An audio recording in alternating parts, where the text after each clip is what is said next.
طالوت کی بادشاہی بنی اسرائیل کا نظام یوں چلتا تھا کہ ہمیشہ ان لوگوں میں ایک بادشاہ ہوتا تھا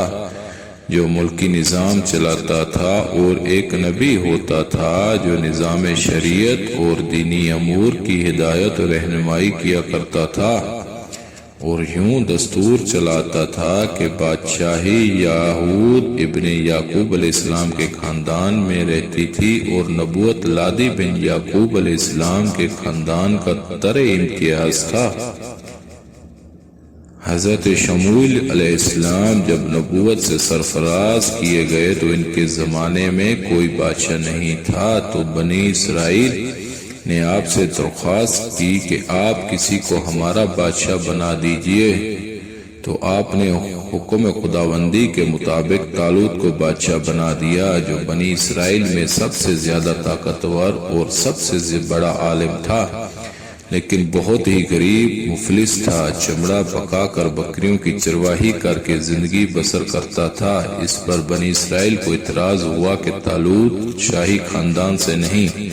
لہذا یہ کیوں کر کیسے ہمارا بادشاہ ہو سکتا ہے؟ اس سے زیادہ تو بادشاہت کے حقدار ہم لوگ ہیں، کیونکہ ہم لوگ شاہی خاندان سے ہیں۔ پھر طالوت کے پاس کچھ زیادہ مال بھی نہیں ہے، ایک غریب مفلس انسان بھلا تخت شاہی کے لائق کیوں کر ہو سکتا ہے؟ بنی اسرائیل کے ان اعتراضات کا جواب دیتے ہوئے حضرت شموئیل علیہ السلام نے یہ تقریر فرمائی کہ ترجمہ کنز ایمان فرمایا، اسے اللہ نے تم پر چن لیا، اسے علم اور جسم میں کشادگی زیادہ دی، اللہ اپنا ملک جسے چاہے دے دے، اور اللہ وسعت والا علم والا ہے۔ اور ان کے نبی نے فرمایا، اس کی بادشاہی کی نشانی یہ ہے کہ آئے تمہارے پاس تابوت جس میں تمہارے رب کی طرف سے دلوں کا چین ہے۔ البقرہ 247 248۔ چنانچہ تھوڑی ہی دیر کے بعد 4 فرشتے صندوق لے کر آ گئے، اور صندوق کو حضرت شموئیل علیہ السلام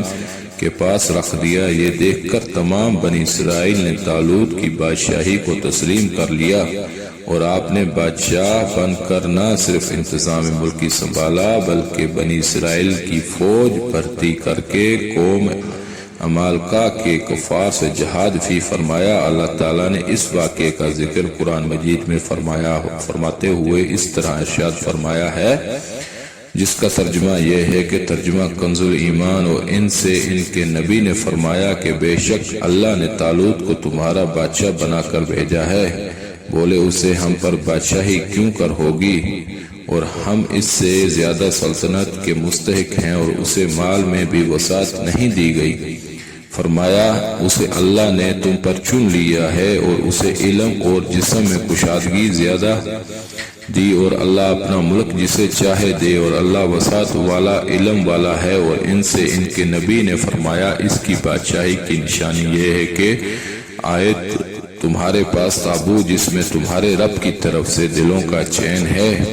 اور کچھ بچی ہوئی چیزیں ہیں، معزز موسیٰ اور معزز ہارون کے ترکا کے اٹھائے لائیں گے اسے فرشتے۔ بے شک اس میں بڑی نشانی ہے تمہارے لیے اگر ایمان رکھتے ہو۔ البقرہ 247 248۔ درس ہدایت۔ اس واقعے سے جہاں بہت سے مسائل پر روشنی پڑتی ہے، ایک بہت ہی واضح درس یہ ملتا ہے کہ اللہ تعالیٰ کے فضل، اس کی نوازش کی کوئی حد نہیں۔ وہ چاہے تو چھوٹے سے چھوٹے آدمی کو منٹوں بلکہ سیکنڈوں میں بڑے سے بڑا آدمی بنا دے۔ دیکھ لو، حضرت طالوت ایک بہت ہی کم درجے کے آدمی تھے، اور اتنے مفلس تھے کہ یا تو دیگر تھے جو چمڑے کے دباغت دے کر اپنی روزی حاصل کرتے تھے، اور بکریاں چرا کر اس کی اجرت سے گزر بسر کرتے تھے، مگر لمحہ بھر میں اللہ تعالیٰ نے انہیں صاحب و تخت و تاج بنا کر بادشاہ بنا دیا۔ اس واقعے سے اور قرآن مجید کی عبارت سے معلوم ہوا کہ جسمانی توانائی اور علم کی وسعت بادشاہی کے لیے مالداری سے زیادہ ضروری ہے، کیونکہ بغیر جسمانی طاقت اور علم کے نظام ملکی کو چلانا